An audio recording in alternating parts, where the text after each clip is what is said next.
Hey, it's Brad. We're up top on the rooftop terrace at the Hard Rock Cafe where we're doing Click 98.9's Acoustic Lounge with the Plain White Tees. This is Tom from the Plain White Tees. How's Seattle been so far, dude? Well, we just woke up on the bus about an hour ago, so far so good. I'm the afternoon guy, so when they're like, you got to be there at 11, I was like, oh, what? no. No way.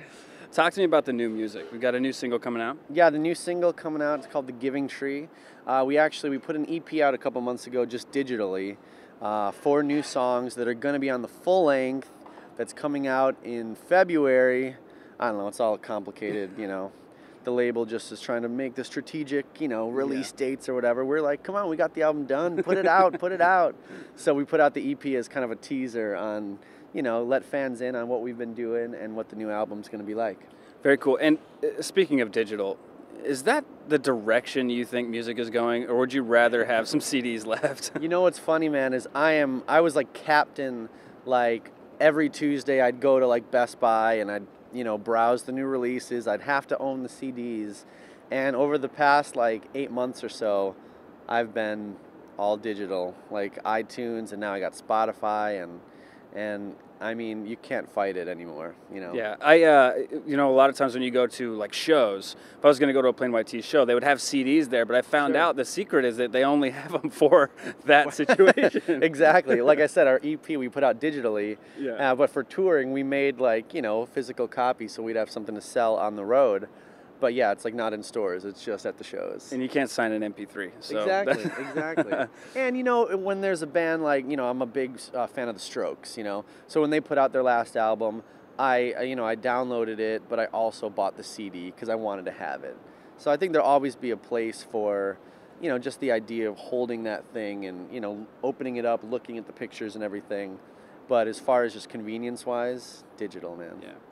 Let's talk about 2010, your last album. Yep. Let's talk about from then to now. Then to now. Well, last album was Wonders of the Younger, which had the single Rhythm of Love on it, which did great for us at radio and everything. And since then, man, wow. I was in a pretty crazy, tumultuous relationship at that time.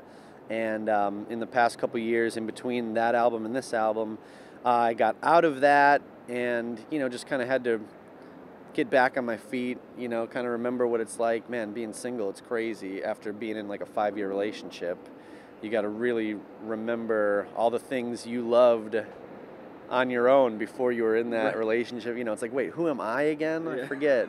So I, went through that, which is good because that gives you a lot to write about when you go through, something crazy like that.